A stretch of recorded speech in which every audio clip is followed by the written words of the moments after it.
அன்பு தமிழ் நெஞ்சங்களுக்கு வணக்கம். ஃபர்ஸ்ட் ஷோ நிகழ்ச்சிக்கு உங்களை அன்போடு வரவேற்கின்றேன்.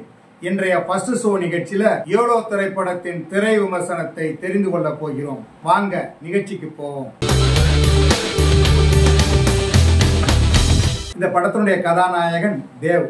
அதாவது யூடியூப் சேனல் சொந்தமா நடத்துவாரு, பிராங்க் வீடியோ எடுப்பாரு. எப்போதுமே ஆர்வமா ப்ரோக்ராம் பண்ணணும், இன்ட்ரெஸ்டிங்கா ப்ரோக்ராம் பண்ணணும் அப்படின்னு ஆசைப்படுவாரு. அவருக்கு உதவியா 4-5 பேர் இருப்பாங்க. அதுல ஒருத்தர் கதாநாயகி தேவிகா. அவரை பொண்ணு பார்க்க வருவாங்க. அதனால அன்னைக்கு வீட்டுல இருப்பாரு. பொண்ணு பார்க்க வந்ததுமே பொண்ணு காப்பி கொடுக்கும் இல்லையா, அதை பார்த்ததும் மாப்பிள்ளையோட அக்காவுக்கு அதிர்ச்சி ஆயிடும். வழக்கமா பொண்ணு தானே காப்பி கொடுப்பாங்க, இது என்ன கல்யாணமான பொண்ணு கொடுக்குது அப்படின்னு கேள்வி கேட்பாங்க. மாப்பிள்ளை மட்டும் இல்ல, எல்லாருமே அதிர்ச்சி அடைஞ்சிருவாங்க. தேவிகா அதை விட பெரிய அதிர்ச்சியில் இருப்பாரு. ஏன்னா வெளிநாடு போனதில்ல, வெளிநாடுல போய் சுத்துனதான் நம்ம குற்றம் சுமத்துது அப்படின்னு அதிர்ச்சியா இருப்பாங்க. தேவிகாவோட பாஸ்போர்ட்டை வாங்கி பார்த்தா வெளிநாடு போனதுக்கான சான்றெல்லாம் இருக்கும். அதனால மாப்பிள்ளை வீட்டுக்காரவங்க டாட்டா சொல்லிட்டு வெளியே போயிருவாங்க. ஆனால் தேவிகாவின் அப்பா படவா கோபிக்கு பெரிய அதிர்ச்சியாக இருந்தாலும் மகள் மேல உள்ள நம்பிக்கையில அதெல்லாம் நடந்திருக்காது அப்படின்னு நினைக்கிறாரு. அதன் பிறகு திருமண ரகசியத்தின் பின்னணியை தெரிந்து கொள்ள முயற்சிக்கிறார் தேவிகா. அப்போது எதிர்பாராத சம்பவங்கள், புதிய தகவல்கள் எல்லாம் தேவிகாவுக்கு கிடைக்குது. அது என்ன அப்படிங்கிறது தான் மீதி படம்.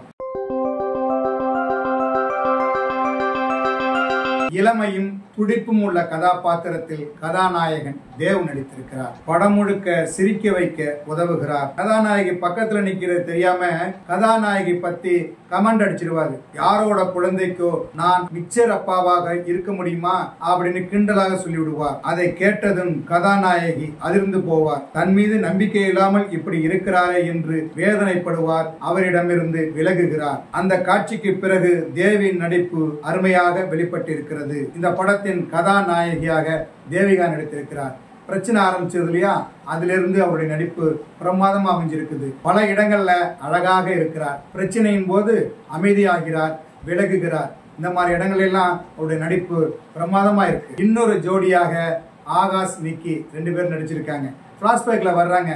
இவங்களுடைய கதாபாத்திரம் ரொம்ப அருமையா இருக்குது.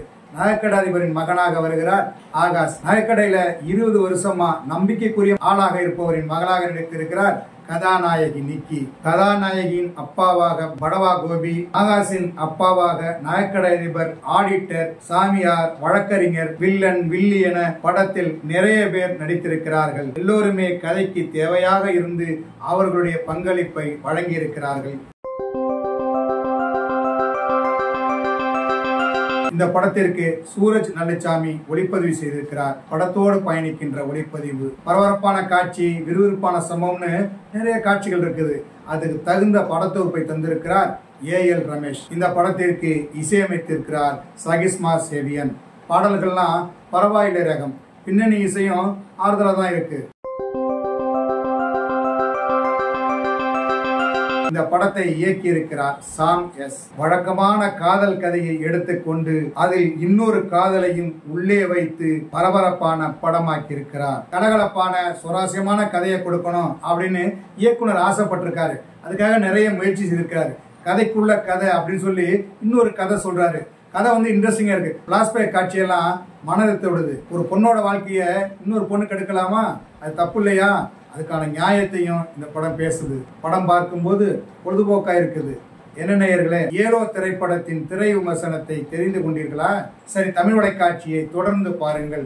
தமிழ் வலைக்காட்சியை லைக் பண்ணுங்க, ஷேர் பண்ணுங்க, கமெண்ட் பண்ணுங்க, சப்ஸ்கிரைப் பண்ணுங்க. தமிழ் வலைக்காட்சியின் புதிய அப்டேட்டுகள் உடனுக்குடன் உங்களுக்கு தெரிய வர அருகில் உள்ள பெல் பட்டனை மறக்காமல் அமுக்குங்க. கலை இலக்கியம் யாவும் மக்களுக்கு.